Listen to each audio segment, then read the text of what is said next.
జిల్లా అధికారులందరూ కూడా నా హృదయపూర్వక నమస్కారాలు కూడా తెలుపుతూ ఈరోజు మెంబర్స్ అందరికీ కూడా ప్రత్యేకంగా ఈ కమిటీకి అటెండ్ అయిన members, Disha committee members and other members కూడా అందరికీ నమస్కారాలు.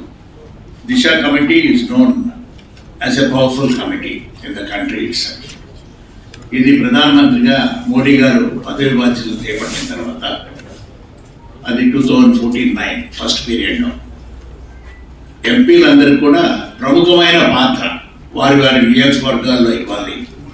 డిస్ట్రిక్ట్ అడ్మినిస్ట్రేషన్ ద్వారా ఈ సెంట్రల్లీ స్పాన్సర్డ్ స్కీమ్స్ అనేవి దాదాపు 42 స్కీమ్స్ ఉన్నాయి. ఇవన్నీ కూడా పూర్తిగా ఇంప్లిమెంట్ అవుతున్నాయా లేదా ఆ ప్రాంతంలో, అంటే పార్లమెంటరీ నియోజకవర్గ పరిధిలో కూడా అనేది కూడా ఒక అనలైజ్ చేయమని, దాని గురించి ఒక రిపోర్ట్ అనేది కలెక్టర్ గారి ద్వారా రూరల్ డెవలప్మెంట్ మినిస్ట్రీకి వారు పంపిస్తారన్నప్పుడు స్టేట్ ద్వారా సెంట్రల్ కూడా వెళ్తుంది.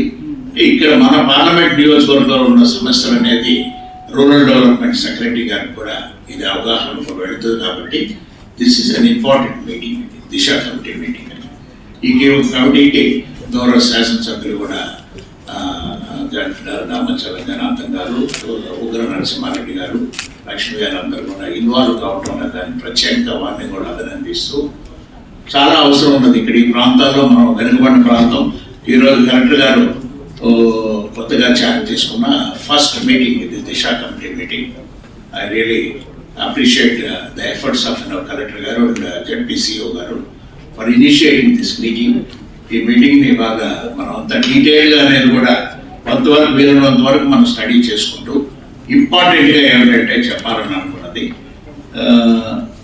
నేను ఈ కమిటీ అనడం హౌసింగ్ అండ్ అర్బన్ అఫేర్స్ అనే దానికి చైర్పర్సన్గా లాస్ట్ అంటే 2024-25 సంవత్సరానికి నన్ను గౌరవ ముఖ్యమంత్రి గారు వారి ఆశీస్సులతోనూ with the support of IT శాఖ మంత్రులు లోకేష్ బాబు గారి సపోర్ట్తో కూడా లాస్ట్ ఇయర్ వారు నన్ను నియమింపచేయడం, అంటే డిపార్ట్మెంట్లీ స్టాండింగ్ రిలేటెడ్ కమిటీస్ అనేది పార్లమెంట్లో 24 కమిటీస్ ఉంటాయి.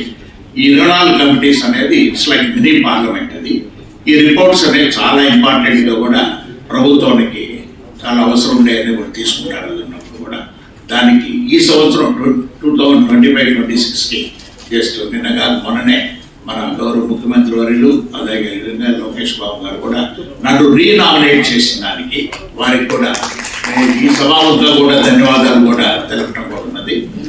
ఈ హౌసింగ్ అండ్ అర్బన్ అఫేర్స్ మినిస్ట్రీలో చాలా ఐటమ్స్ ఉన్నాయి అన్నప్పుడు కలెక్టర్ గారు ఉంటుంది, వాళ్ళు కూడా చెప్తారు. దానికి ఈ ప్రాంతాల ఒంగోలు పార్లమెంట్ అభివృద్ధిలో, అంటే ప్రకాశం జిల్లా అభివృద్ధిలో సందర్భంతో పాల్గొనాలని నా వంతు ప్రాంతంగా చైర్పర్సన్గా కూడా ఎన్నో కార్యక్రమాలు చేసే దాని కొరకు వీలున్నాయి. But for everything state contribution is must. ప్రతి స్కీమ్కి సెంట్రలీ స్పాన్సర్డ్ స్కీమ్స్ అన్న తర్వాత స్టేట్ కంట్రిబ్యూషన్ అనేది పర్సంటేజ్ అనేది కూడా దానికి ఏర్పరచుంటారు. ఇది స్టేట్ గవర్నమెంట్ ద్వారా ఈ రికమెండేషన్ జరిగితేనే అక్కడ ఢిల్లీలో సెక్రటరీ మినిస్ట్రీ ఆఫ్ మాట్లాడి మనం ఇవన్నీ కూడా ముందుకు తీసుకెళ్లేదానికి కూడా వీలవుతున్నాయి. ఆ రిక్వెస్ట్ ఆనరబుల్ ఎమ్మెల్యేస్ ప్రతి ఒక్కరిని కూడా చెప్పేది ఏమిటంటే, మీరు ఈ సమస్యలు అనేది కూడా అక్కడ కన్సర్న్ మన మంత్రివర్యుల దగ్గర కూడా, రాష్ట్ర మంత్రివర్యుల దగ్గర కూడా తీసుకెళ్ళాలి. అదేవిధంగా సెక్రటరీ వారి దగ్గర కూడా తీసుకెళ్ళి మనకున్న లోకల్గా ఉన్న సమస్యలు అనేది కూడా ఈ విధంగా ఉన్నాయి, మీరు మా సమస్యలు రికమెండ్ చేస్తే ఢిల్లీలో అక్కడ మేము చేర్చుకునే దాని వరకు ఆ శాంక్షన్ చేసుకునే ప్రయత్నం కూడా చేస్తాం అనేది మీరు కూడా ఇన్సిస్ట్ చేస్తేనే బాగుంటుంది అన్నప్పుడు.